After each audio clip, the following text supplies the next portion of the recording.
Sí. Bueno, ¿quién falta? Faltan muchos. Falta mucho todavía. ¿Cuántos minutos esperamos? A ver, ustedes decidan. Ustedes son los que deciden.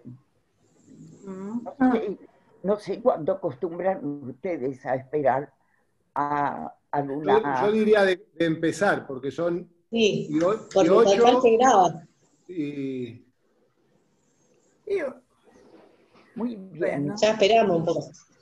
Esperamos 2 minutos, 3 minutos y empezamos. Bueno, viste que tenemos acá, como decir, Marcela, explica por favor.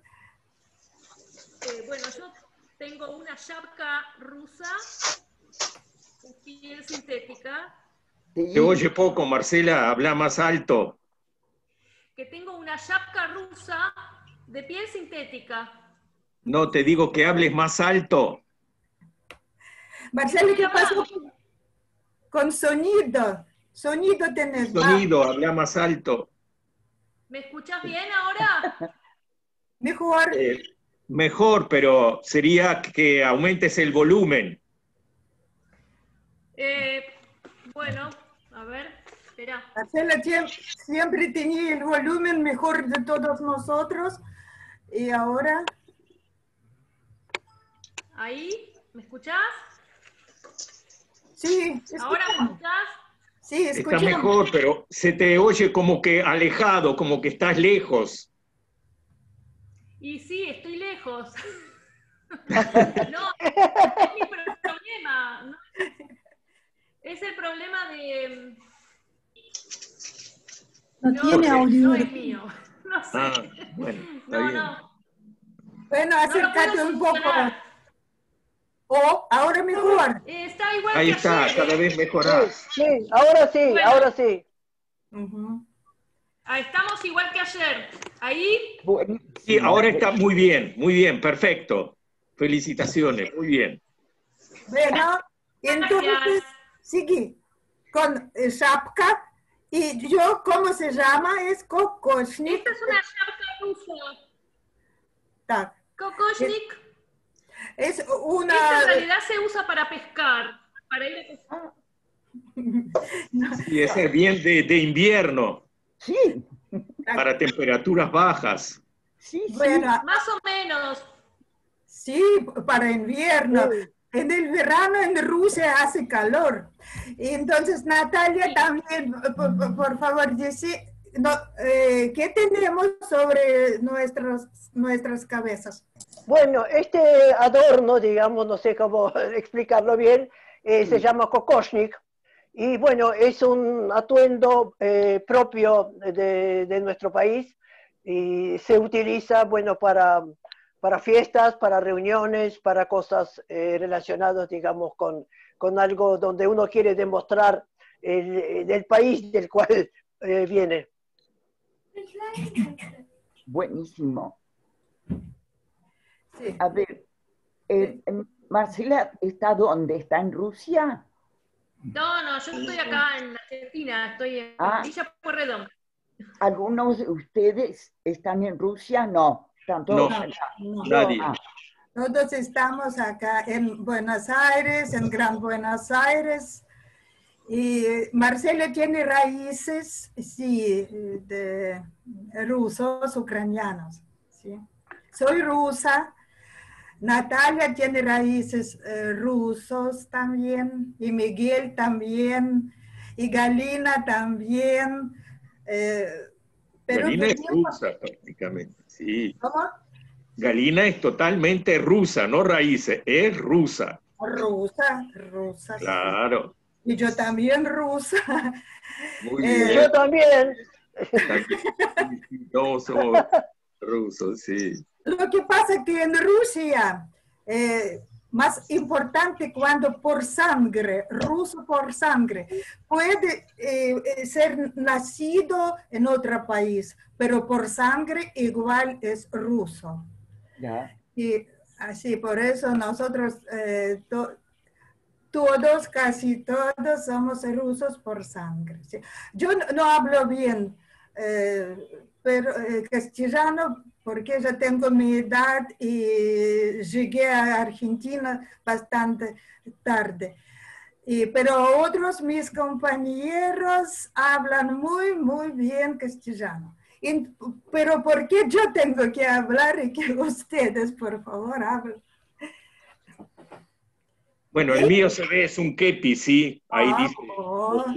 mucha presentación no es necesario, ¿sí? Con el mío está bien claro de qué se trata. ¿Y dónde compraste esto? ¿De dónde? De Moscú. Sí. ¿Sí?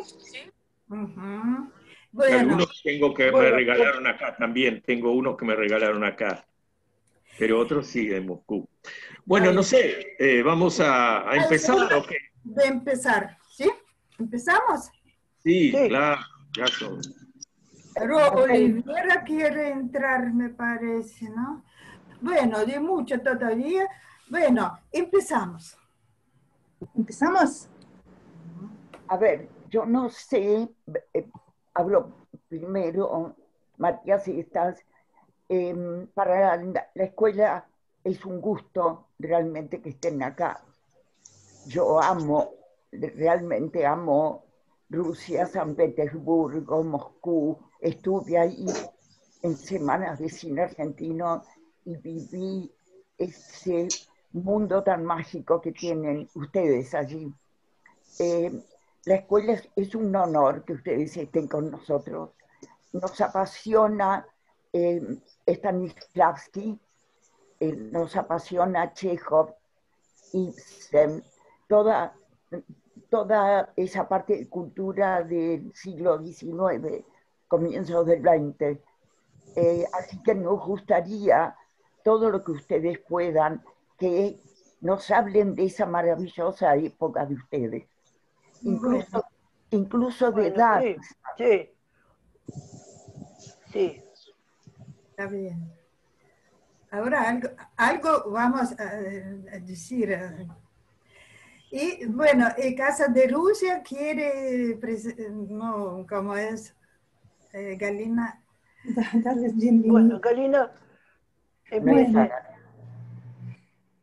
buenas tardes a todos. Ya va. Me alegra verlos y les damos la bienvenida a la Casa de Rusia y con mucho agrado este evento se origina por las inquietudes y de querer conocer sobre nuestro teatro ruso, sobre el sistema de Stanislavski, sobre nuestros escritores clásicos y también creo que contemporáneos, sobre Chekhov, Tolstoy, Dostoyevsky. Y espero que hoy nuestro equipo les va a brindar toda esta información. Les voy a contar un poco sobre nuestro Centro Ruso de Ciencia y Cultura, o Casa de Rusia en Buenos Aires, y de su rol en Argentina. El edificio del centro fue construido hace mucho, en 1921, y durante los 40 años que está funcionando ha tenido diferentes nombres oficiales, pero en Argentina nos conocen actualmente como Casa de Rusia. Y nuestra misión es desarrollar y difundir las relaciones culturales y científicas entre Rusia y Argentina. También fomentar el idioma ruso, organizar los eventos dedicados a fechas memorables, organizar conferencias científicas, seminarios, exposiciones de libros, de pintura, festivales de música, muestras de teatro también, obras de teatro, conciertos y proyecciones de muchas películas subtituladas al español. Y en Casa de Rusia se dictan también clases de idioma ruso para adultos y para los niños. y junto con el Instituto Estatal de Lengua Rusa Pushkin se realizan exámenes de idioma ruso como lengua extranjera y también el examen para obtener la ciudadanía rusa. Y en Casa de Rusia hay posibilidades de obtener las becas para estudiar en Rusia. Entonces, quiero como prestar esta atención que los estudiantes de teatro, muchos de ustedes pueden ir a estudiar el teatro a Rusia. ¡Wow! Toda información pueden ver en nuestras páginas web. Bueno, y quiero contar un poco sobre nuestra biblioteca. En Casa de Rusia tenemos una biblioteca muy maravillosa con muchos libros, creo que hasta 5.000 libros tenemos en papel y 240.000 libros electrónicos que se pueden encontrar en la portal web Biblioteca Li3. Y dentro de esta colección ustedes pueden encontrar los libros como en idioma ruso y también en idioma español. Y hay de Chekhov, de Tolstoy, de Turgenev, de Dostoyevsky. Entonces, siempre bienvenidos a nuestra biblioteca. Espero que ya pronto se va a abrir para buscar información que les va a ayudar a estudiar en su carrera de teatro. ¿Y qué quiero decir más? Bueno, estamos muy contentos por realizar este evento. Gracias a Elian que te comunicaste con nosotros. Y quiero invitarles a Casa de Rusia y decirles que las puertas de Casa de Rusia siempre están abiertas y siempre sean bienvenidos a nuestras instalaciones. Muchas gracias. Gracias. Gracias. Muchas gracias. Muchas gracias. Галина, я вас не вижу. У вас камера выключилась? No, Galina está. Bueno, Я empezamos entonces a hablar de parte del Círculo de la Cultura Rusa, Lukomoria. Nuestra sede, por supuesto, está en nuestra querida Casa de Rusia. Bueno, bienvenidos todos, bienvenidos amantes, amigos de teatro, bienvenidos profesores, alumnos del estudio Carlos Gandolfo, bienvenidos todos los amigos de la Casa Rusia, que ya fueron saludados de parte de la misma.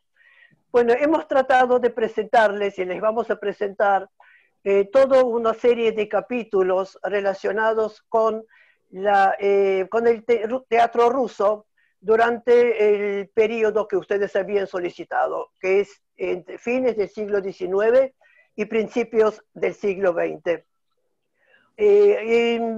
Queremos hablar también sobre, en general, la importancia del teatro ruso y también la incidencia de Stanislavski por su gran obra que había realizado.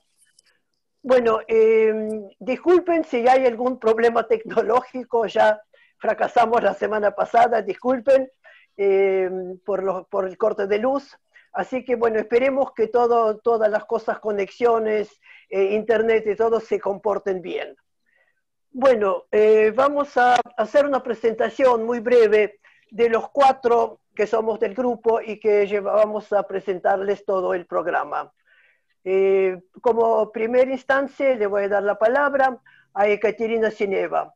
Ella es nuestra directora, coordinadora, alma mater de todo, que ha organizado todo lo que ustedes van a ver hoy a continuación. Así que bueno, por favor, Ekaterina, unas breves palabras de quién es usted, vamos conociendo. Bueno, yo Ekaterina Sineva, organizadora y directora del Club de Amantes de la Cultura Rusa en el Centro de Ciencias y Cultura de Rusia en Buenos Aires, que llaman Casa de Rusia. Durante años de actividad de nuestro club, hemos realizado cerca de 50 reuniones de los temas de cultura rusa y sobre todo el tema de la historia de la literatura rusa, de que tengo la preparación universitaria. Pero especialmente para tener la oportunidad de interpretar obras de dramaturgia rusa aquí lejos de Rusia, hace 5 años recibí una preparación adicional en dirección de teatro dramático en la Universidad de Moscú de Educación a Distancia en el área del arte. Y nos dedicamos al teatro. En la medida de lo posible, creamos un videofilm sobre Pushkin para el cual hicimos representación teatral de algunas de sus poemas. Por estas representaciones obtuvimos los primeros lugares en el concurso Pushkin entre las diásporas rusas de diferentes países, en el grupo de participantes mayores de edad. Nuestro grupo teatral preparó y mostró en Casa de Rusia los espectáculos sobre las obras de Pushkin y Chekhov. El objetivo de nuestro club es que los rusos que viven en Argentina no olviden su idioma y cultura, sino que por el contrario, aumenten sus conocimientos y puedan contarle a nuestros queridos amigos argentinos sobre nuestra cultura, lo que con mucho gusto queremos hacer ahora. Afortunadamente para nuestros oyentes, los otros mis compañeros hablan muy bien castellano. Bueno, ahora Marcela nos va a contar a ver qué hace. Bueno, buenas tardes. Mi nombre es Marcela Rodríguez, soy argentina, de profesión músico. Yo trabajo en el Teatro Roma, en la Orquesta Sinfónica Municipal de Avellaneda. Yo a los 21 años fui a estudiar a Moscú, en la Academia de Música Gniesin, y donde aprendí también el idioma ruso. Y este año conocí al grupo de teatro Lukomoria, donde me reencontré con el idioma y la cultura rusa. Bueno, Mikhail Rudenko. Muy bien, es un placer presentarme ante ustedes. Me llamo, ya han dicho, Miguel Rudenko, sí. He estudiado en la Universidad de Kiev, filología, idiomas, traductorado. Soy amante de la literatura rusa, de la dramaturgia y del arte. Y también soy actor amateur y me gusta cantar. Es todo. Bueno, yo soy Natalia Marlenko. Yo nací en Rusia, pero salí del país a los 7 años. Vivo en la Argentina desde los 12. De chica estudié música, pero de grande mi vida estuvo siempre ligada a la Universidad de Buenos Aires. Me recibí de profesora y doctora en geografía. Fui docente en la misma universidad durante casi 40 años. También trabajé en otros centros de docencia e investigación. Soy académica y actualmente soy la vicepresidente de la Academia Nacional de Geografía. Bueno, ahora que ya nos conocen, podemos hablar del tema interesante que les interesa a ustedes. A fines del siglo XIX y los comienzos del siglo XX, fueron llamados el signo de plata de la cultura rusa. El arte ruso alcanzó grandes alturas en música, pintura, literatura y en el teatro dramático y musical. En poesía y en pintura se desarrolló en forma especialmente activa una nueva dirección que fue el modernismo. Es suficiente con recordar a los pintores rusos famosos en todo el mundo como Chagall, Malevich o Kandinsky. La situación política del periodo que nos interesa no era fácil.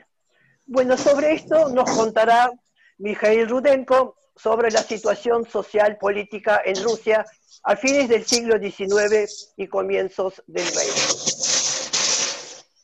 Muy bien. Esa época se caracterizó por el vigoroso desarrollo del capitalismo y la industrialización en Rusia.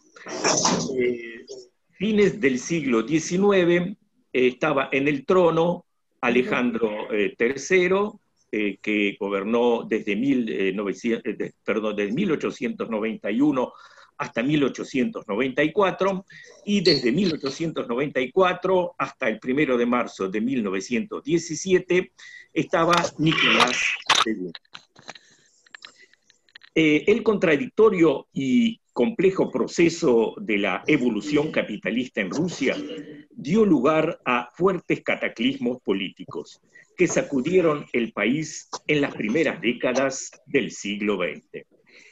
En el ámbito interno había tres fuerzas principales: la autocracia zarista, la oposición liberal y el campo revolucionario. En una lucha tenaz de esas fuerzas se decidía el futuro destino del país. Ahora voy a hablar un poco de la ciencia. El periodo se caracteriza por el desarrollo intensivo de la ciencia nacional. Investigaciones e inventos de Tsiolkovsky pusieron las bases para la asimilación del espacio. Reconocimiento internacional obtuvieron las investigaciones en mineralogía y geoquímica de Vernadsky. Laureados del premio Nobel fueron el fisiólogo Pavlov en el año 1904 y Mechnikov en 1908 sobre la farmacología comparativa. También se distinguió en esa época Popov, que entró en la historia de la tecnología como el inventor de la radio. La educación y la instrucción. Crecía la alfabetización. Para el año 1917, el 65% en las ciudades ya eran alfabetos, podían leer y escribir, y en las aldeas el 30% ya. Masivamente se construían establecimientos educativos privados, tanto primarios, secundarios y universitarios, que era muy novedoso para aquella época. Aparecieron universidades femeninas, y además de las escuelas de domingos para la educación de adultos, empezaron a crearse también cursos para los que estaban trabajando en las fábricas y empresas. Las contradicciones sociales y económicas entrelazaron en un nudo tan fuerte que ni el gobierno ni la sociedad no tenían fuerza para desenredarlo. Tuvo lugar la guerra contra Japón en 1904 y la Primera Guerra Mundial, y gran parte de los intelectuales querían la destrucción del mundo viejo. Los jóvenes de vanguardia se fueron a la revolución. Rusia estaba en un umbral de grandes cambios.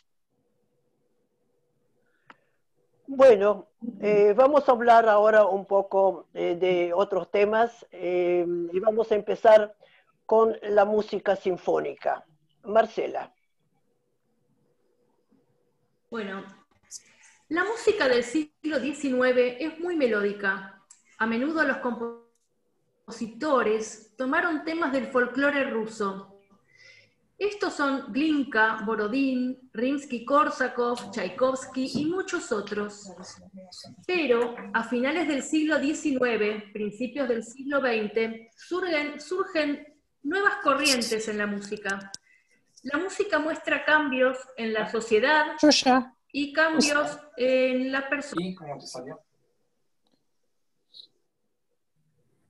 Crean Rachmaninoff, Scriabin, Stravinsky. ¿Cuáles son las características de su música? Rachmaninoff. En su música está presente el conflicto emocional del emigrante. Dejar su tierra, su patria, toda su obra queda en torno a esa melancolía. Seguimos con Stravinsky. Porque bueno, estamos esperando a ver que ponga Caterina la música Rachmaninoff. Что ты меня не видишь? Не видно Екатерина? демонстрацию, презентацию не видно? Нет, не видно, не видно. Нет, No, демонстрации. не видно. Но Я сейчас выйду, да?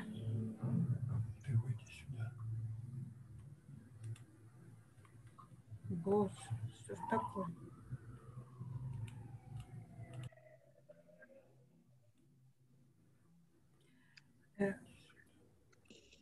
Esto lo teníamos muy preparado, pero llega el momento y bueno, Perdón, pasan estas Marcela, cosas.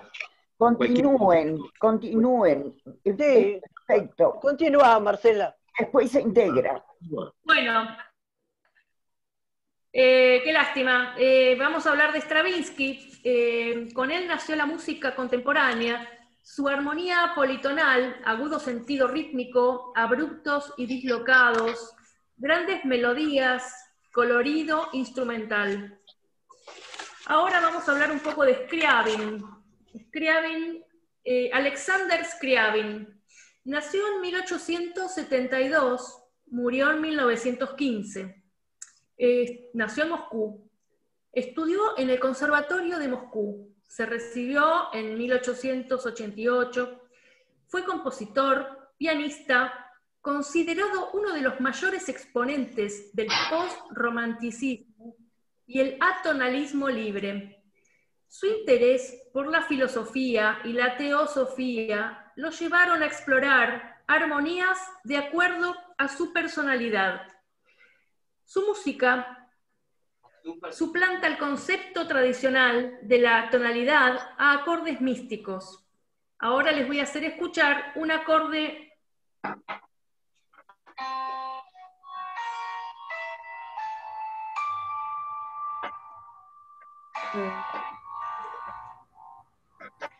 Не видно демонстрацию? да, видно, но начало только. Культура Ну да. России на русском языке, им Bueno. это не нужно. Ой, что ж такое? Сейчас. Este sonido continuó. Sí, continúa, sí, continúa. Sí, continúa. Bueno, el acorde que han escuchado, después de este acorde, Scriabin desarrolla su obra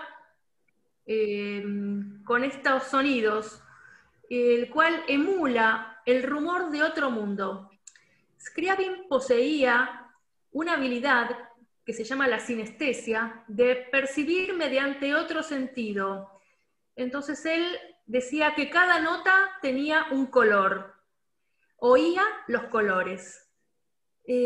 Coincidía en ese momento con Rimsky-Korsakov, que también tenía la habilidad de sinestesia, y el único color que no coincidieron en las notas fue el mi bemol, que Scriabin lo veía violeta y Rimsky-Korsakov lo veía azul.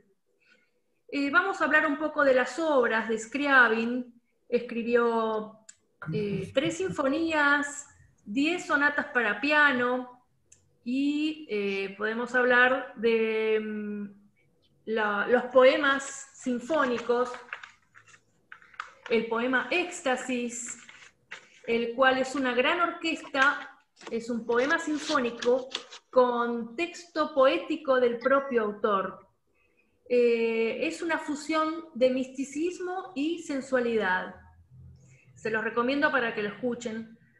También la obra Prometeo, que es un poema de fuego. Esta obra es mucho más sombría, donde añade a la orquesta un piano solista, coro y el famoso piano de luces. Scriabin había creado un piano de luces que proyectaba luces en vez de sonidos. Esto recién se estrenó en 1915 en Nueva York. Fue el año casi que murió también Scriabin. Bueno, su última obra, que se llama Misterio, quedó inconclusa. Era una grandiosa síntesis religiosa de todas las obras de arte que anunciarían el nacimiento de un nuevo mundo. Bueno, vamos a pasar a otro tema también relacionado con el teatro, por supuesto. Vamos a hablar de ópera y ballet. Al hablar sobre la ópera y el ballet del periodo que estamos tratando, tenemos que hablar principalmente de dos teatros: el Teatro Bolshoi de Moscú y el Teatro Mariinsky de San Petersburgo. El Teatro Bolshoi de ópera y ballet de Moscú tiene sus orígenes en 1825. La ópera rusa clásica nace en el primer cuarto del siglo XIX, con las óperas de Mikhail Glinka, La vida por el zar, y Ruslan y Ludmila, sobre la obra de Alexander Pushkin.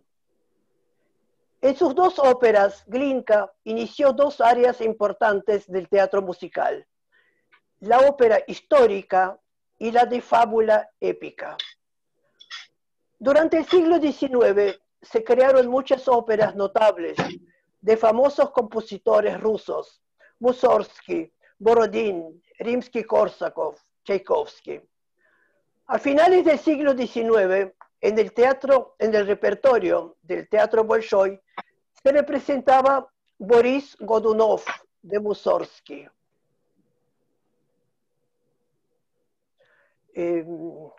La doncella, ahí esto es un fragmento de la ópera de Boris Godunov de Mussorgsky. También La doncella de nieve y La noche antes de Navidad de Rimsky-Korsakov y El príncipe Igor de Borodín.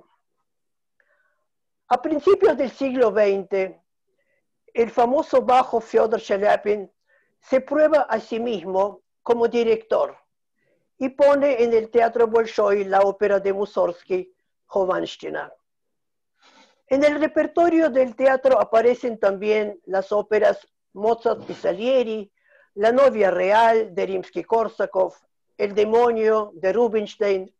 Al mismo tiempo, en el gran teatro de este momento también se ponen obras de Verdi, Bizet, Wagner y otros compositores extranjeros.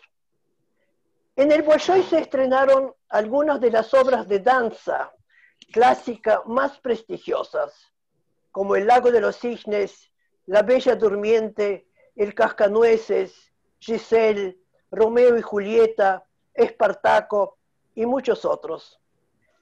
El famoso compositor Sergei Rachmaninov se mostró en el Teatro Bolshoi como un destacado director de ópera.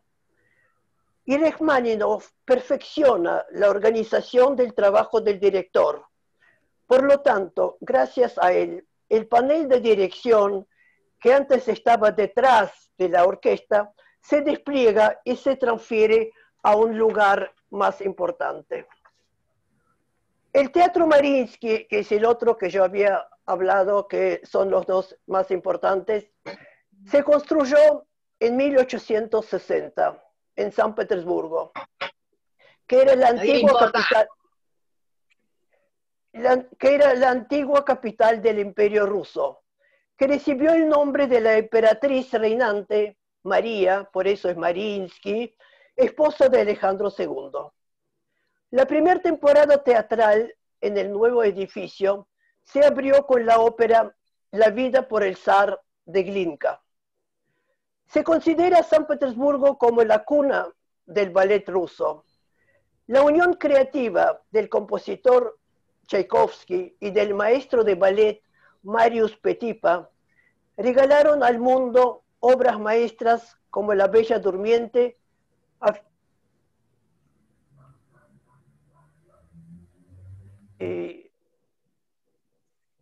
no se escucha la música, pero en teoría es, digamos, que estamos mostrando una de las representaciones de La bella durmiente.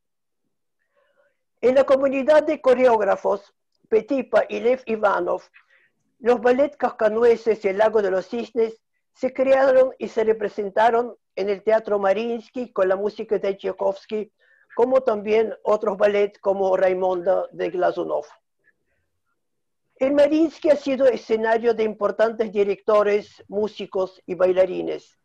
La compañía de ballet durante varios años fue dirigido por Mariusz Petipa, que creó la coreografía para más de 60 obras. En este escenario actuaron los destacados artistas como los cantantes Fyodor Shaliapin, Leonid Sobinov, las bailarinas Anna Pavlovna, Tamara Kasavina, Galina Ulanova, Maya Plisetskaya, Rudolf Nureyev, Mikhail Baryshnikov, Václav Nijinsky. Y ahora yendo hacia adelante lo tenemos a Stanislavski. Él se dedicó también a los cantantes de ópera. Les enseñaba a representar, no solo a cantar. Tuvo una gran actividad pedagógica y dirigió un estudio de ópera. El estudio de ópera de Stanislavski era muy diferente de otras facultades de canto que preparaban también artistas cantantes de ópera. Él consideraba el arte operístico contemporáneo como una síntesis de música, canto y drama, para lo cual no era suficiente ser solo cantante, sino canto-actor y músico. Al crear la Escuela del Artista de Ópera, él se apoyaba también en la experiencia de Shaliapin. Trabajó con 3 óperas de Rimsky-Korsakov, también con óperas de Puccini, Mussorgsky y Tchaikovsky, que se representaron entre 1926 y 1932. De Rimsky-Korsakov trabajó en La novia del zar, Noche de mayo, Gallo de oro. De Puccini en La Bohème, de Mussorgsky, Boris Godunov, y de Tchaikovsky, La dama de pique. Y ahora vamos a seguir con algo muy, muy interesante, que es el tema Stanislavski y el Teatro de Arte de Moscú. Estamos en un periodo de gran desarrollo y auge de la literatura y teatro dramático. Marcela. Konstantin Sergei Stanislavski nació en 1863, murió en 1938. Director, actor, pedagogo, teorético y reformador del teatro. Fundador del famoso sistema actoral y primer director profesional ruso.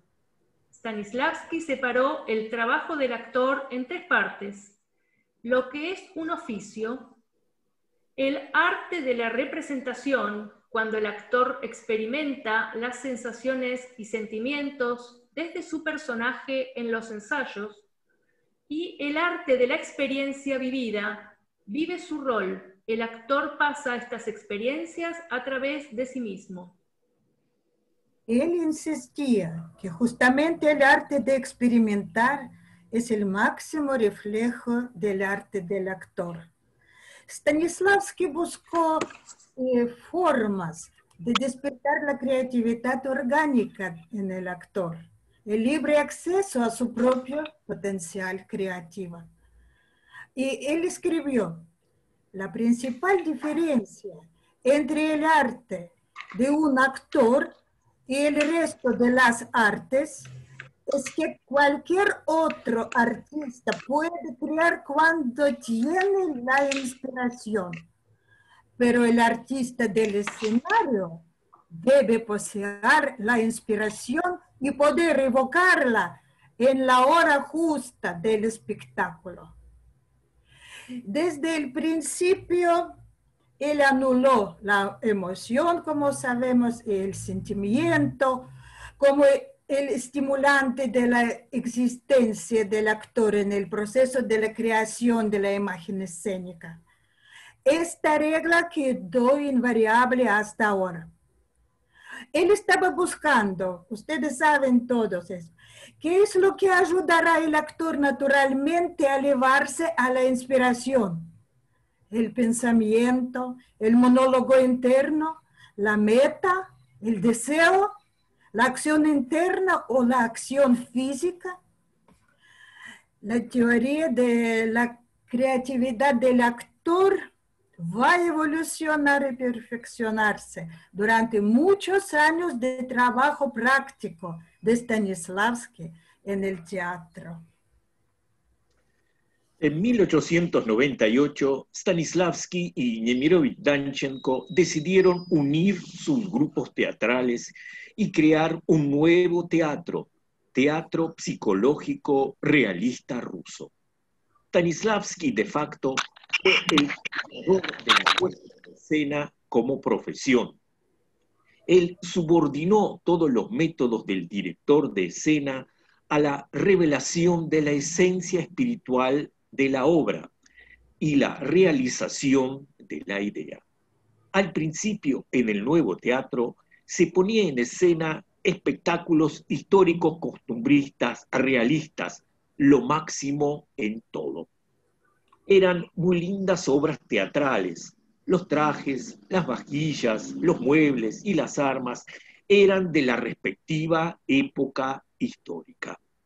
Pero cuando empezó el trabajo con las piezas de Chekhov, entendieron que acá lo principal es la intuición y los sentimientos. Hay que decir que Nemirovich Danchenko fue el primero que entendió la particularidad de la dramaturgia de Chekhov. Él era mayor de edad, era también un dramaturgo, tenía más experiencia en teatro profesional como pedagogo y director. Con gran rapidez, Stanislavski comprendió la particularidad de Chekhov como dramaturgo y fue vencido con esta innovación en la dramaturgia. Fue representada, por ejemplo, Chaika, y tuvo gran éxito, pero con diferencia con su primera presentación en Petersburgo, donde fracasó. Y Chekhov había decidido dejar la dramaturgia para siempre. Pero después, justo los 4 dramas de Chekhov, los más conocidos, Chaika, ustedes saben que es La Gaviota, Tío Vanya, 3 hermanas y Jardín de los Cerezos, fueron ese laboratorio donde Stanislavski hizo los descubrimientos más importantes en el área de la dirección del teatro psicológico. Stanislavski y Nemirovich Danchenko atrajeron a famosos pintores para la realización de los espectáculos, los cuales entendían el espíritu de este nuevo teatro. Nació el arte ruso de escenografía profesional. Y como un ejemplo de las obras que recién mencioné, por ejemplo, de Chaika, o sea, La Gaviota, vamos a hablar un poco de esa obra. La historia de la primera representación de la obra de Chekhov, Chaika, en el Teatro de Arte de Moscú, fue en el año 1898. Antes de esto, la obra fue presentada en Petersburgo y fue un terrible fracaso. Chekhov lo padeció espantosamente y decidió no escribir más para el teatro. Ahora, a continuación, vamos a comentarle algunos fragmentos. Perdón, ¿puedo hacer una pregunta? ¿Puedo hacer una pregunta aprovechando la parte geográfica, me interesa? ¿De dónde era Chekhov en relación a San Petersburgo y Moscú? No sé si mejor todas las preguntas al final, pero... No, le vamos a pedir, sí, eso, que una vez que terminemos hacemos todas las preguntas, ¿puede ser? Perfecto, por favor? sí, obvio. Bueno, entonces ahora vamos a leerles algunos fragmentos de los recuerdos de Stanislavski sobre la presentación de Chaika.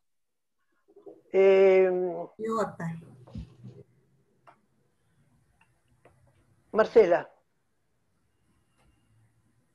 Llegaron los días preocupantes de la apertura del teatro de arte y los primeros meses de su existencia. Las cosas del teatro iban mal, con la excepción de la obra Zar Fyodor Yanovich, que hizo grandes recaudaciones. Nada atrajo al público. nuestra situación se volvió crítica. No pusimos esperanzas materiales en la gaviota. Sin embargo, tuve que ponerlo. Todos entendieron que el destino del teatro dependía del resultado de la actuación. O sea, seguimos con los comentarios de Stanislavski. Pero esto era poco. Se agregó una responsabilidad mucho más grande. En vísperas del espectáculo, después de un malogrado ensayo general, apareció en el teatro la hermana de Chekhov, María Pavlovna Chejova. Ella estaba muy alarmada por las malas noticias de Yalta, donde se encontraba gravemente enfermo Chekhov. El pensamiento de otro fracaso de Chaika con la situación del enfermo le causaba horror. Nosotros también nos asustamos y hasta hablamos de cancelar el espectáculo, lo cual era equivalente a cerrar el teatro. No es fácil firmar una sentencia a la propia creación y condenar al grupo al hambre. ¿Y los socios capitalistas qué dirían? Al día siguiente, a las 8 de la tarde, se levantó el telón. Había poca gente. ¿Cómo transcurrió el primer acto? No sé. Solo recuerdo que de todos los actores olía gotas de valeriana. Recuerdo que tenía miedo estar sentado en la oscuridad, de espalda al público, durante el monólogo de Zarechnaya, y que sin que nadie viera, sostenía mi pierna que temblaba. Stanislavski jugó en este espectáculo el papel de Trigorin. Parecía que hemos fracasado. La cortina bajó con un silencio de tumba. Los actores con temor se acercaron uno al otro. Escuchaban al público. Silencio de tumba. De los bastidores se veían las cabezas de los trabajadores del escenario, que también oían atentamente. Silencio. Alguien empezó a llorar. Knipper, la actora, esposa de Chekhov, apagaba su histeria con el sollozo. Nosotros, callados, nos fuimos tras las bambalinas. En ese momento, el público explotó de gemidos y aplausos. Corrieron a abrir el telón.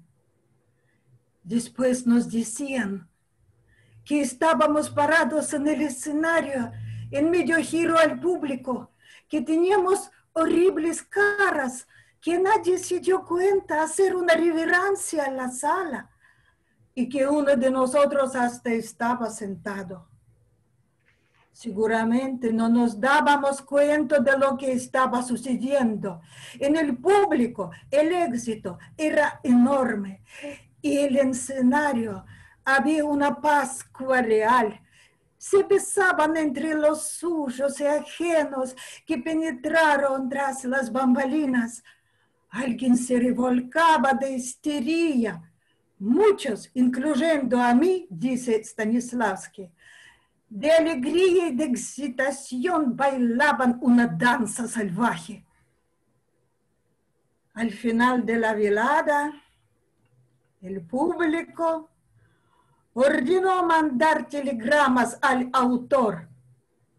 Desde ese momento, entre nosotros y Chekhov se han instalado unas relaciones casi familiares.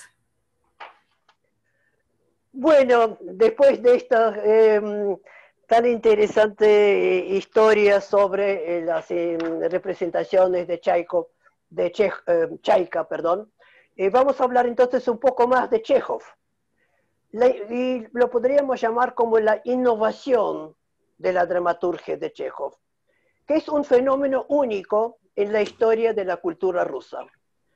Stanislavski y Nemirovich Danchenko fueron los primeros directores en revelar detrás de los episodios aparentemente cotidianos la presencia de una corriente submarina continua, un desarrollo oculto de la acción, e hicieron todo lo posible para transmitir al espectador una nueva interpretación del drama de Chekhov.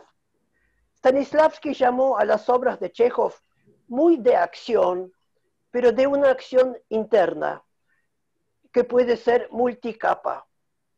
La diferencia de Chekhov con otros dramaturgos es que no hay acontecimientos ni proezas, actos de los héroes en los que casi nadie se compromete, sino el mundo interior, el estado de ánimo de cada héroe. Y podemos decir que Chekhov tiene un nuevo tipo de conflicto. A menudo no hay personajes claramente positivos o negativos, ni villanos, ni ángeles. Chekhov evalúa ambiguamente lo que está sucediendo. Al reírse de sus debilidades y defectos, el autor compadece o lamenta a ellos al mismo tiempo. Chekhov no culpa a nadie, no justifica a nadie. Creía que el papel del autor era hacer preguntas en lugar de responderlas. Diálogos. Lo principal en los diálogos, para Chekhov, no es el significado literal de las palabras, sino su significado secreto, un contexto interno. Cada uno puede llevar su propio tema en la conversación que puede parecer una conversación de sordos. Atmósfera. Una de las características de la dramaturgia de Chekhov es la importancia de la atmósfera. El tono emocional general, que es creado por la música, los sonidos, el color, la luz, la entonación, y son de gran importancia los medios extravisuales, pausas, gestos, sonidos extraños, algunos objetos, creando como un subtexto psicológico. Tanto Chekhov como Stanislavski dieron especial importancia al uso de pausas, zonas de silencio, que antes se excluían por completo del espacio del arte escénico. Yo pienso que las obras de Chekhov ayudan a una persona a reflexionar sobre el significado de su existencia y a estar más atento al estado interior de las personas que lo rodean. Y ahora vamos a ampliar un poco nuestros, nuestro temario y nuestros comentarios, y vamos a hablar de las relaciones de Stanislavski con algunos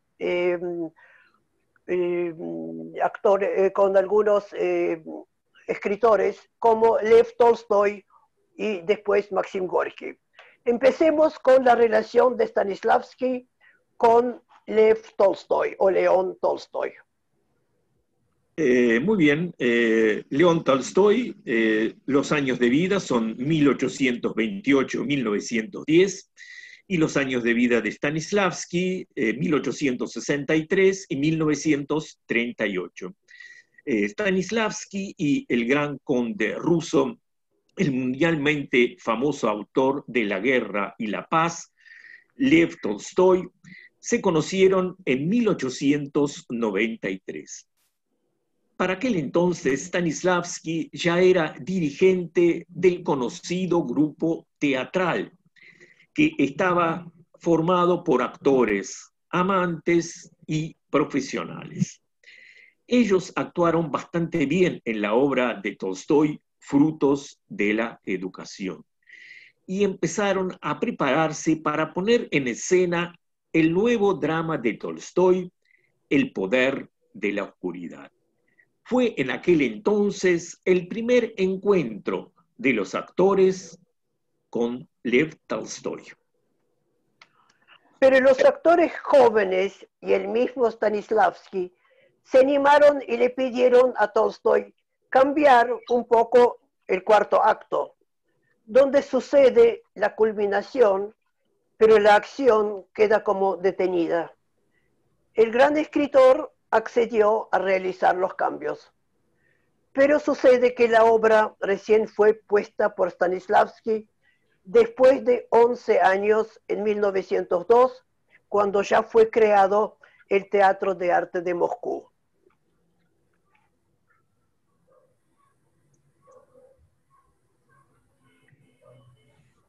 Durante Marcela. mucho tiempo, la obra El poder de la oscuridad estuvo bajo censura. Eventos muy terribles describe Tolstoy. La caída moral gradual de una persona conduce a terribles consecuencias. Stanislavski siempre ha estado en contra de la moralización y como director suaviza la rectitud del autor, que por supuesto Tolstoy no estaba de acuerdo. A Tolstoy no le gustaba que la dramaturgia de Chekhov era externamente poco conflictiva, y tampoco como la ponían en escena en el teatro de Stanislavski. Después de haber visto una vez de las piezas de Chekhov en este teatro, Tolstoy regresó a casa y empezó a escribir la obra que hace mucho había pensado, bajo el nombre de El cadáver viviente. Su meta era discutir con la dramaturgia de Chekhov y sus interpretadores. Pero al parecer, en esta pieza suena algo de Chekhov. Con el tiempo, Stanislavski representó un cadáver viviente en su teatro y la actuación fue con gran éxito. Bueno, también Stanislavski tuvo relación con la obra de Maxim Gorki.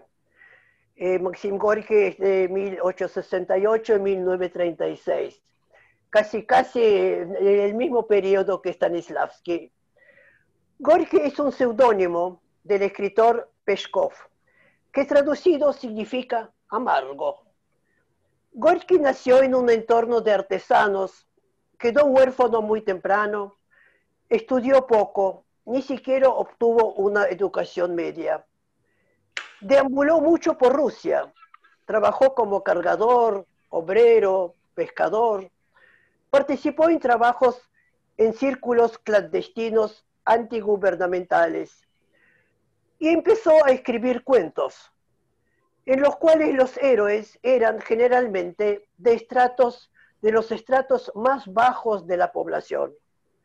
Pero su gran talento tuvo éxito entre los lectores, y así conoció a Lev Tolstoy, a Chekhov y a otros escritores.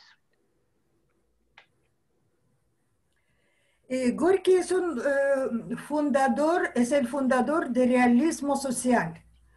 Por consejo de Stanislavski y Nemirovich Danchenko, el escritor se enfoca hacia la dramaturgia. En el Teatro de Arte de Moscú fueron puestas en escena 3 piezas de Gorki. La más conocida, Los bajos fondos, sobre las personas que bajaron al fondo de la vida, hacia la extrema pobreza. La obra era una pieza innovadora. Fue la que condujo al escritor a la literatura mundial. Y nadie antes no enfrentaba tan cerca lo opuesto, los de abajo y los de arriba. Nadie no desnudaba tan abiertamente la ruptura de lo material y espiritual. Nadie no declaraba antes tan fuertemente sobre la necesidad de cambiar el mundo.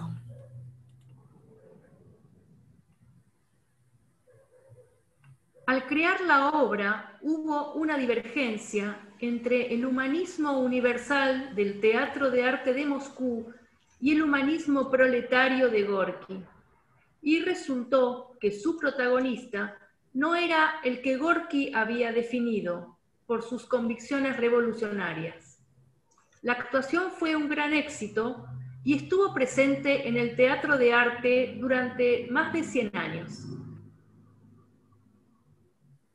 En 1905, durante la difícil situación política de la primera revolución rusa, en el teatro de Stanislavski fue puesta en escena la obra de Gorki, Los hijos del sol, sobre la gente de la ciencia, cuyo talento sirve a la humanidad.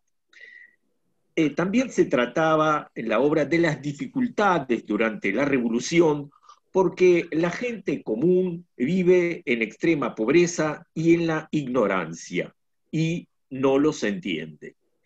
El papel de catalizador en el conflicto juega el elemento, la epidemia de cólera, que agudiza las relaciones y las lleva a la catástrofe. Durante 30 años, el teatro de Stanislavski no regresaba a las obras de Gorki, aunque el escritor en ese periodo había escrito 10 obras de dramaturgia. Bueno, estimadísimos, vamos al último capítulo de nuestra presentación, que es sobre qué pasó después de la revolución y la contemporaneidad. Después de la revolución socialista, en año 1917, en el proceso de la formación de la nueva cultura soviética, un papel importante tuvieron las medidas urgentes que tomaron el gobierno soviético para preservar el patrimonio cultural del pasado. Este patrimonio cultural en la conciencia del pueblo estaba relacionada con las clases dominantes y a veces sufría una destrucción feroz sin ninguna necesidad. Fueron aprobados urgentes decretos para conservar bibliotecas, museos, galerías del arte, palacios, teatros.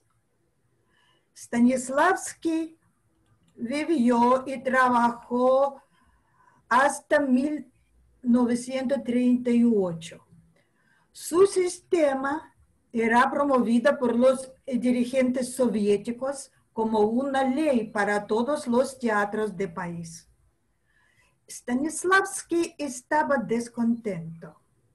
Tenía miedo que su sistema se transforme en un dogma.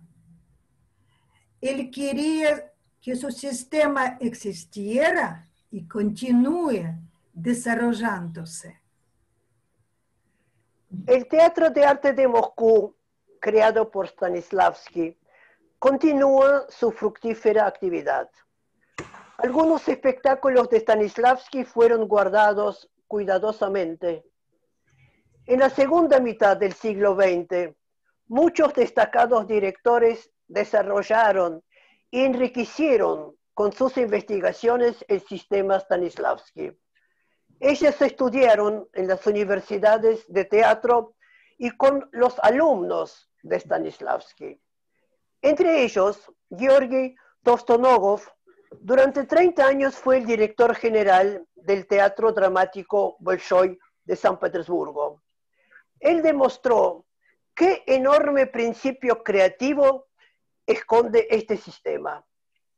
Además del trabajo en el teatro, Tostonogov fue el encargado de la cátedra de la dirección en la Facultad del Teatro y educó a varias generaciones de directores. Tostonogov escribió: el método del análisis eficaz se me presenta como el más perfecto al día de hoy como forma de trabajar con el actor, coronado con las búsquedas de muchos años de Stanislavski en el área de la metodología. Tostonogov escribió: percibí y comprendí el ser del método a través de los estudiantes y seguidores de Stanislavski, que eran mis maestros, así como en el proceso de mi propia práctica. Pero mi comprensión del método es en gran medida individual, subjetiva. El Teatro de Arte de Moscú, creado por Stanislavski y Nemirovich Danchenko, continúa su fructífera actividad. Algunas actuaciones de los fundadores del teatro se conservaron y tuvieron una larga vida. El zar Fyodor Ivanovich de Alexander Tolstoy fue más de 50 años, en el fondo de Gorky más de 100 años, El jardín de los cerezos de Chekhov 46 años, El pájaro azul de Maeterlinck más de 100 años y Corazón caliente de Ostrovsky más de 50 años. El teatro contemporáneo de Rusia es muy multifacético. Los espectáculos se crean en el empalme del drama, la coreografía, la música, el arte visual y la media tecnología.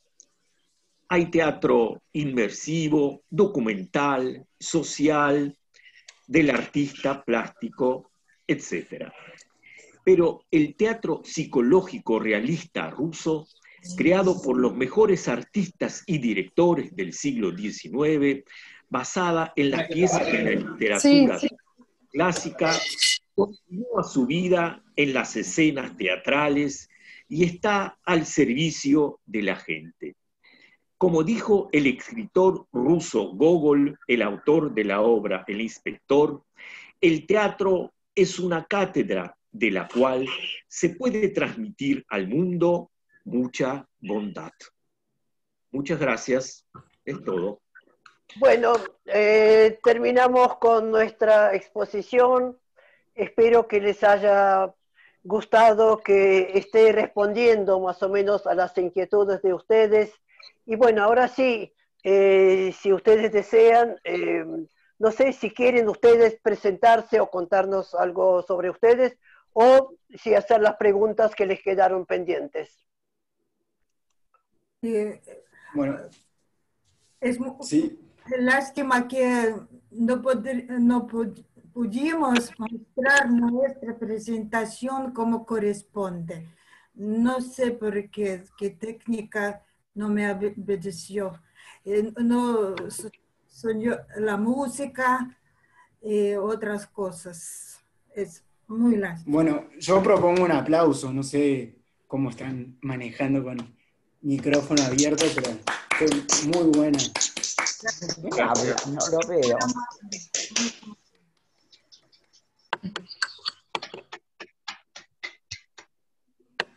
Bueno, ¿son preguntas ahora? Bueno, yo si quieren puedo arrancar. Primero agradecerles por la información, la verdad, me dieron un montón de cosas para seguir investigando, así que agradezco muchísimo.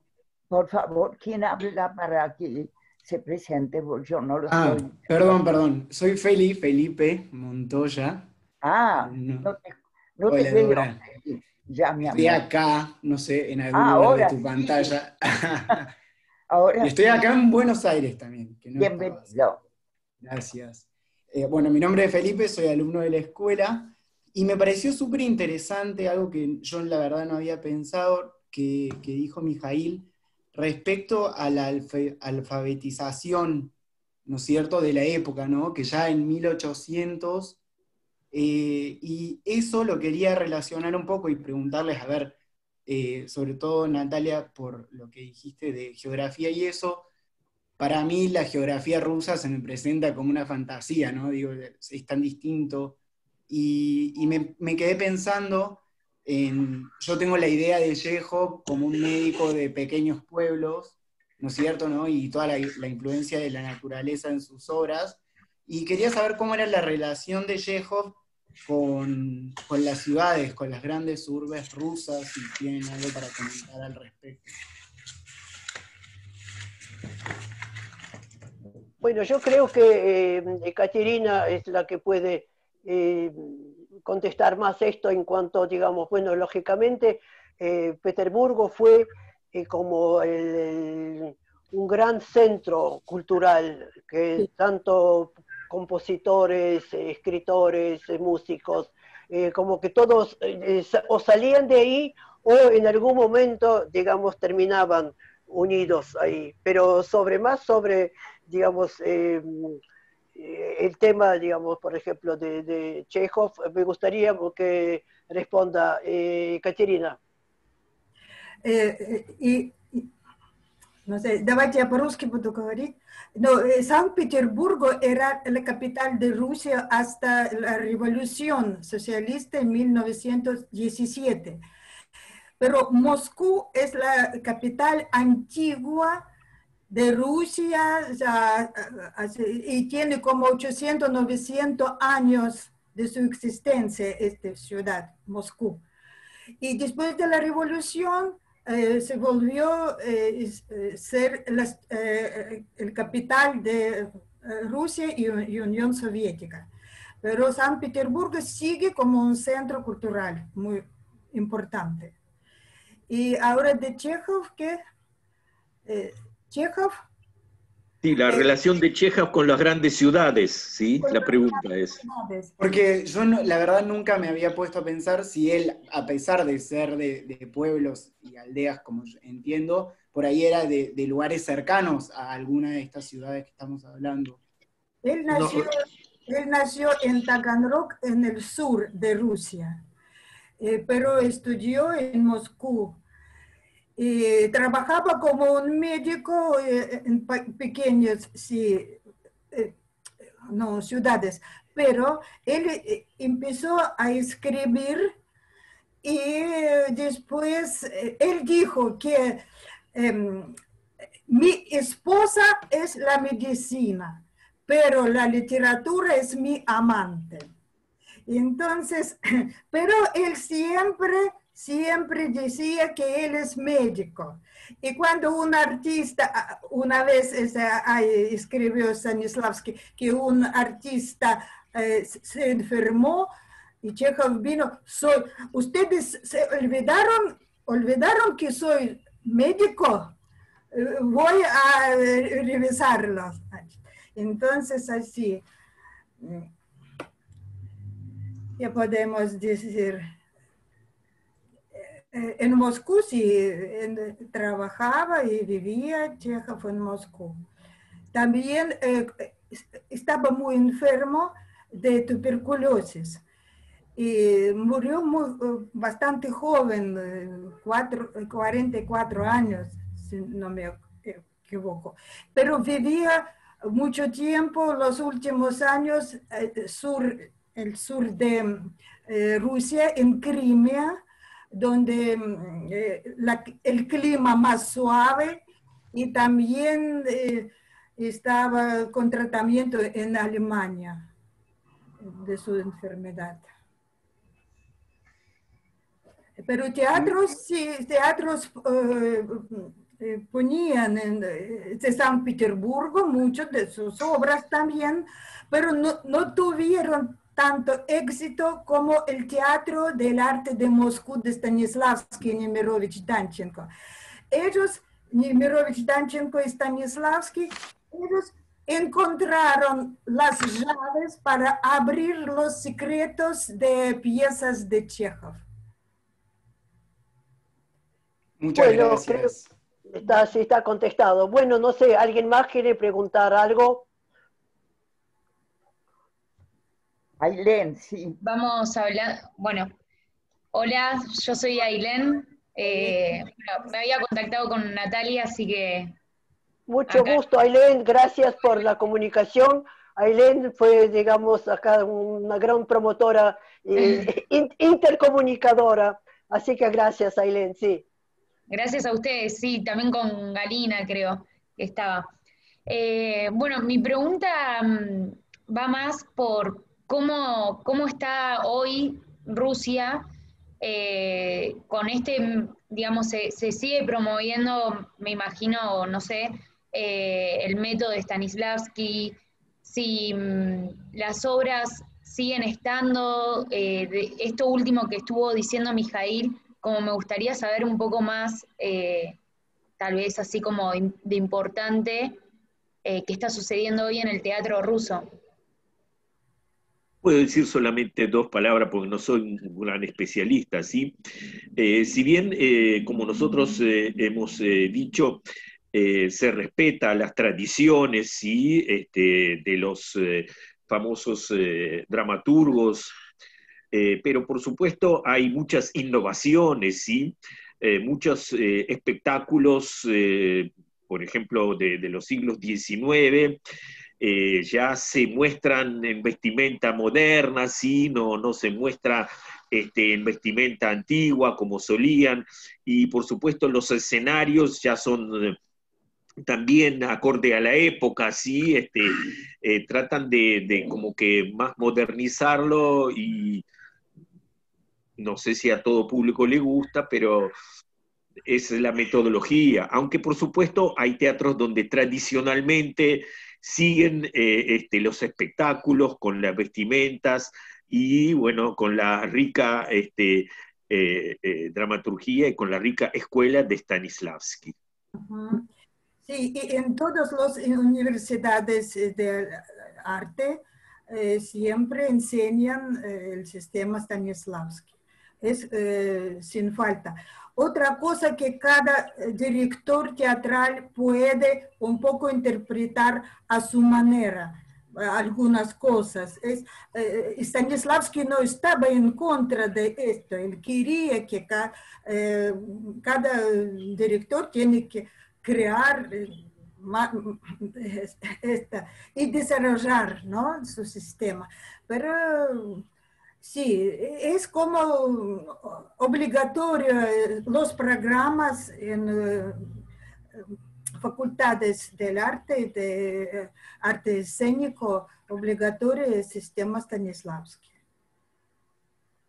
en Rusia. Buenísimo, muchas gracias.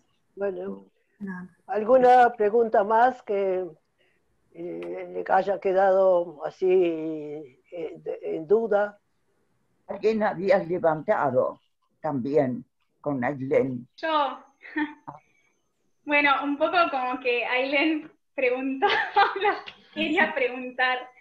Yo, primero que todo, mi nombre es Laura, soy alumna del tercer año de la escuela. Les quiero agradecer inmensamente por este regalo que nos dieron. La verdad que es un orgullo y un privilegio estar acá.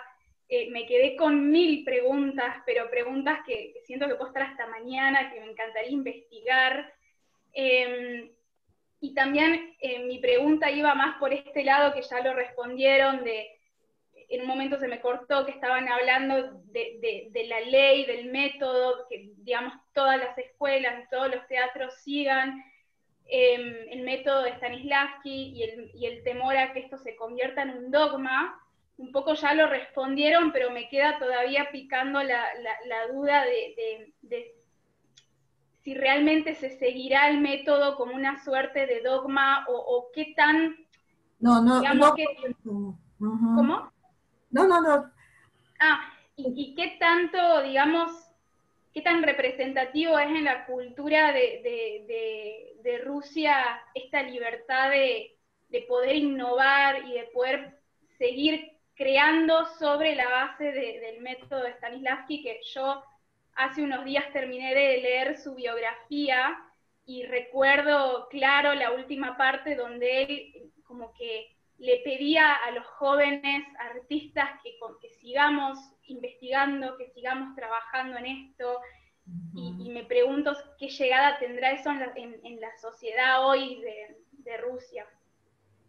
Sí. Y Stanislavski no estaba en contra de algo nuevo, de simbolismo, de otras cosas, no, ¿cómo decir?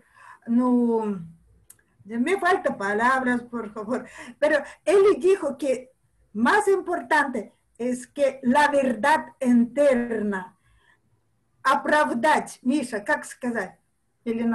Sí, verificar, decir en la forma verídica. Sí, lo más importante es esto, que todo estaba allí, verificado. Y yo quiero pedir otra cosa. Надо попросить их представиться, Natasha.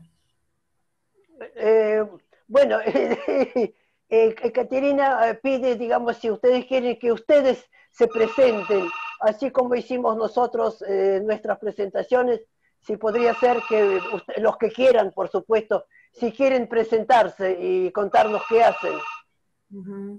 La señora Dora Barret. A ver, bueno, no sé si es interesante porque todos me conocen. Y bueno, lo que a mí me interesaba es que ustedes hablaran. Yo amo el arte ruso, lo amo, además fue toda mi adolescencia, mi época de estudiante de teatro, y bueno, me conmovió mucho. Y ahora mismo el estar hablando de todo esto, ¿no? Era nuestro tema, por supuesto, con Gandolfo, sobre todo él, que además es el padre de Matías, con el que estamos en los cursos, y él además dirige el teatro, actor de estudio. Carlos dirigía un teatro que se llamaba La Máscara, y allí junto con una gran maestra de la época, Hedy Krila, decidieron estudiar con todo el elenco de La Máscara que dirigía Gandolfo, estudiar específicamente a Stanislavski, pero minuciosamente. Y en ese punto yo los conocí, yo era alumna de Hedy Krila, y ahí lo conocí a Gandolfo, y era apasionante la búsqueda de ellos. Y además, bueno, cuando yo después estuve en Rusia, en San Petersburgo, en el Bolshoi y en Moscú, en el Teatro de Arte y en la casa de Stanislavski, para mí que ustedes estén aquí hablando de todo ese mundo es una gran conmoción. Yo creo que, a ver, hoy no sé si se le da tanta importancia a Stanislavski en el mundo entero. Yo no lo sé, ustedes posiblemente lo sepan más que yo. Me interesaría saber eso. Si hoy Stanislavski tiene en el mundo entero tanta importancia como aquí tenía en los años 50, 60. Y creo que hoy en cierta medida también sigue teniéndolo, sobre todo en algunos teatros independientes. Me gustaría saber eso. Sí, hay muchos nuevos teatros, sí. Pero nadie niega el sistema Stanislavski, nadie, ningún director. Puede trabajar en diferentes, como decir, como de направлениях, tendencias. Direcciones, sí. Жанр, как жанр сказать? Géneros. Sí, diferentes. Pero nadie, a mí, cuando yo conozco, nadie no puede negar el sistema. En Rusia no. Sí, algunos puede ser, pero no los conocemos. Más importantes, todos trabajan con este sistema. Carlos dirigió Veraneantes de Gorky. Durante muchos meses preparó a un grupo de actores españoles y me gustaría verlo preparado para mostrarles una foto, y se parece tanto a las fotos que ustedes publicaron de la época, porque era un apasionado de Stanislavski y su puesta era realmente una recreación de ese mundo deslumbrante. Bueno, en España se hablaba de un antes y un después. Fue una apuesta muy importante y bueno, no sé, Virgi, si podemos subir una foto. Creo que se puede compartir. Dora, sí, yo ahí comparto, si quieren. Sí, me gustaría que en algún momento subas una foto para que ellos también la vean y vean la similitud con las... Miren si no se parece a las fotos que subieron ustedes. Esta es una apuesta de Gandolfo de Veraneantes en un teatro que no me acuerdo ahora, en Madrid. Ahí debe decir. Sí, Madrid. Sí, Claro, veraneos. Bellas Artes se llamaba el teatro, y me acuerdo que la escenografía era un bosque de abedules que se habían traído de Rusia. Entonces ahí se ve un poco, y la casa de campo estaba en medio de ese bosque. Miren si no es una fotografía de la época que ustedes mostraron. Sí, Wow. sí. Es maravilloso. Bueno, fue una apuesta excepcional. Por supuesto, yo la vi, Matías la vio, pero mi hijo que está ahí tenía 5 años, o sea que no sé si se acuerda, pero fue un trabajo excepcional y que estudiaron mucho y se basaron mucho en el trabajo de Nikita Mikhailkov, de pieza para piano mecánico, que algún día me gustaría llamarlos para que habláramos de ese director, de su trayectoria, que sé que todavía vive, y porque él sé que era un especialista de Chekhov, o es, porque vive, y bueno. ¿Puedes repetir el nombre, Dora, por favor? ¿Cómo? Sí, podés repetir el nombre del director. Nikita Mikhailkov. Nikita Mikhailkov es muy... yo lo amo con todo mi corazón. Sí. Está bien él, porque sé que está vivo. Sí, sigue en la televisión haciendo programas muy interesantes. Wow. Y también sigue creando películas y, por supuesto, obras teatrales. Lo amo. Yo lo conocí en el Festival de Cannes y él habla muy bien castellano. Uy, ¿Sí? yo me sentí como una adolescente muda,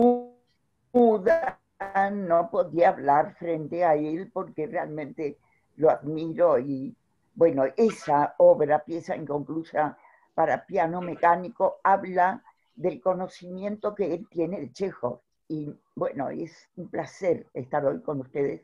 Yo seguiré hablando, pero bueno, recuerdo una vez más el haber estado en la puerta. Lamentablemente, el Teatro de Arte de Moscú estaba cerrado por arreglos y la casa de Stanislavski estaba cerrada en Moscú porque no sé qué había pasado, y yo estaba de paso, o sea que no estaba tanto tiempo como para volver.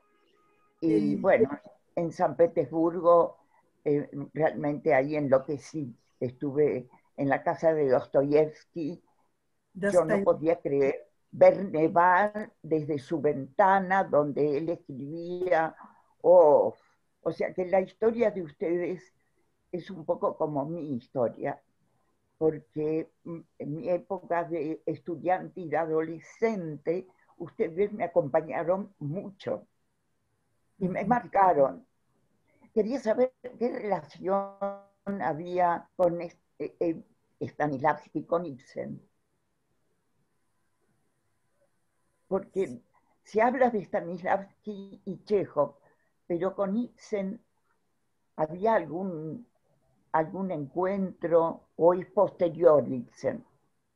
Y con Strindberg, me parece que son los tres contemporáneos, Chekhov, Ibsen y Strindberg. Claro, pero sobre todo quisiera saber cuál era la relación de Stanislavski con Ibsen. ¿No saben ustedes? Caterina, ¿sabés eso? Relación. Decime en ruso. Отношения между Станиславским, Ibsen y ¿cuál más? Strindberg. Strindberg. Chekhov, Strindberg. Связь. Единственное, что я могу, lo único que puedo decir, eso ustedes saben, me parece, que una vez Chekhov estaba en el Teatro de Moscú del Arte de Stanislavski, Sí. y ellos estaban ensayando de Ibsen, me parece.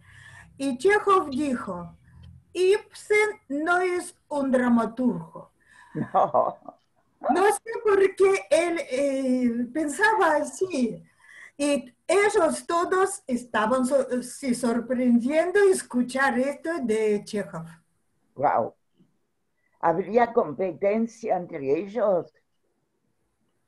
Было ли между ними какие-то соревнования, ну, в смысле, они состязались именно в драматургии? Chekhov no hablaba mucho. Cuando Stanislavski preguntaba algo de él, que piensa, que se ensayan correcto, él no hablaba mucho y decía una frase y a veces ellos no entendían por qué él dijo esta, una frase. Ya. Después de algunos años, Stanislavski dice, por fin yo entendí por qué Chekhov me dijo esto. Oh. Ya. Se mantiene la casa, porque yo creo que la casa en la que yo estuve en la puerta era la última vivienda de Stanislavski, pero la casa, ustedes llaman, la casa de campo, ustedes llaman Sasha, ¿cómo llaman? Puede ser dacha, sí, dacha. Dacha. Dacha, sí. ¿Está todavía la dacha de Stanislavski? No. No, pero yo, como decir, antes, ну, скажи, что он собирал на даче часто актеров, они там репетировали, что-то такое. Sí, en la casa de campo se reunían los actores y ellos allá frecuentemente ensayaron. Но спрашивает, сохранилась ли эта дача, где именно они репетировали? Nosotros todos hace mucho ya vivimos acá en Argentina. Ah, bueno. Un poco hay una distancia. Tratamos de guardar nuestra cultura, guardamos en todos nuestros esfuerzos. Porque ahí en la dacha de campo, en la dacha de Stanislavski, creo que es donde se hizo el primer teatro de él. Él en el parque, en el jardín, hizo un teatro donde empezó ahí a formar su método, su trabajo con su elenco. Por eso quería saber si eso todavía estaba en pie. No saben. No sé. ¿Este don? Porque no en solo una dacha. Había diferentes también lugares suburbanos, ¿no? Donde ellos juntaron y hicieron como un teatro para ensayar y todo. Hay varios lugares, habían, ahora no sé si está. A ver, el Teatro de Arte de Moscú sigue siendo tan importante como en aquella época. Sí. Ahora este teatro, ellos dividieron en dos. Puede ser, ustedes conocen esta historia. En fines de años 80, me parece, dividieron en dos teatros. Pero ambos siguen funcionando con tradiciones. Con las mismas tradiciones, respetando las tradiciones, sí, de Stanislavski y Chekhov. Ya, perfecto. Uno de este teatro es de Gorky, se llama, y otro Chekhov. Ya. Hicieron dos teatros de MHT, Teatro del Arte de Moscú, de Stanislavski. Después de como 80 años, dividieron en dos, pero uno Chekhov y otro Gorky. Pero siguen. ¿Cómo? No, siguen trabajando. Ya. Quisiera retomar un poco lo de Nikita Mikhailov. ¿Ustedes creen que habrá posibilidades de comunicarnos con él para tener una charla? Yo sé que es muy accesible, por ahí si le dicen que es de la Argentina. Galina, ¿puede ser, se puede organizar eso? ¿Dónde está Galina? Ahí está abajo. Ah, la voz no se oye de Por ella. favor, Galina, por favor. No se oye, Galina. Micrófono. No se oye. Si ustedes me dicen, yo también le mando una carta como actriz argentina. Cualquier cosa, sí, ustedes podrían hacer ese pedido a la Casa de Rusia, ¿sí? ¿Ahora me escuchan? Ahora sí. Sí. Bueno, Ahora- sobre el encuentro con Nikita Mikhalkov, yo voy a comentar a la directora de Casa de Rusia, Olga Muratova, y veremos qué se puede hacer. Maravilloso. Pero creo que alguna carta de ustedes se necesitaría. Muy bien, muy perfecto, lo vamos a hacer. Y No prometemos nada, pero vamos a intentar. sería... Creo que sí. Se podría, no sé, intentar por lo menos. Sí, sí, sé que es muy accesible. Y puedo agregar un poco más que ustedes preguntaban sobre la dacha de Stanislavski. A ver, por favor, claro. Tampoco sé mucho, pero sé que dacha casi no se conservó. Un lugar hay que está cerca de Moscú, en un lugar, aldea, parece que Lubimovka se llama, y ya no se puede ni conocer porque cambiaron mucho, y bueno, eso es. Donde nació, donde se crió Stanislavski, no se conservó. Ay, qué lástima. Ni siquiera el teatro. Pero hay una casita donde la gente siempre, amantes de teatro, de su método, que bien quieren ver, sí, se acercan. O sea, hay una casita en la dacha. Sí, están en Lubimovka, pero no es como antes.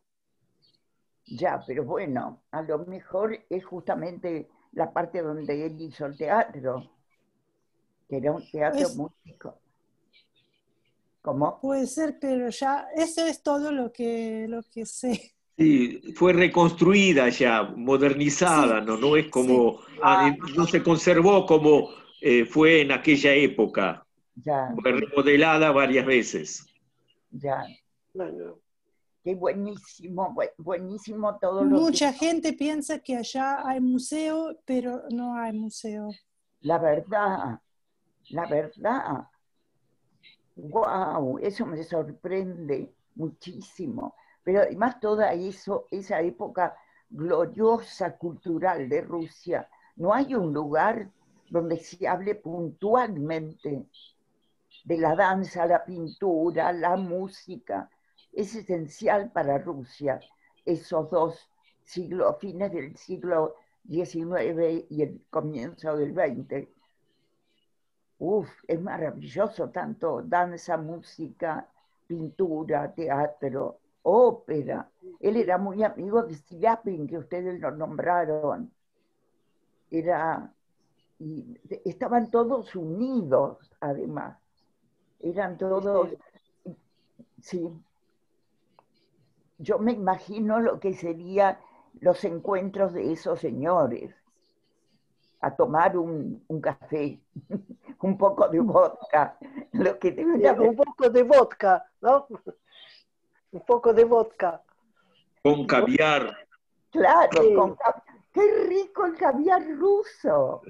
Sí, ¡Wow! Qué rico, bueno. Claro. ¡Wow!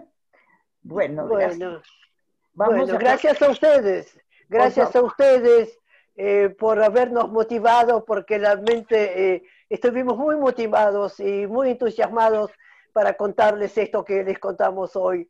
Así que bueno, agradecemos la inquietud, que alguien se interese por nuestro arte, nuestro teatro ruso.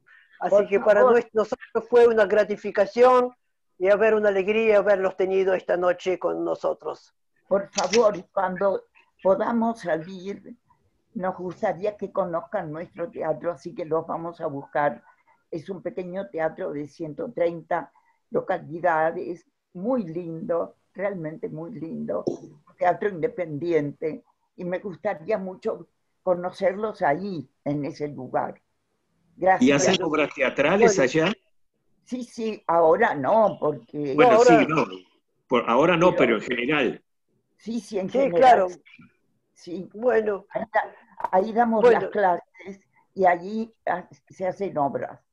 Sí. Bueno, gracias. Ojalá esperemos que llegue pronto esa época de poder salir y hacer teatro y bien. vernos personalmente. Y bueno, les agradecemos mucho. Muchas gracias. Muchas gracias. Gracias por su tiempo. Gracias. Bueno, nos despedimos a ustedes también. Gracias por la motivación, gracias por la presencia. Para ustedes. Bueno, gracias. Cortamos. Bueno, gracias. Muchas gracias. Bueno, gracias. Gracias. Gracias. Hasta pronto. Bueno. Pasiva. Pasiva. Pasiva. Pasiva. Bueno. Gracias.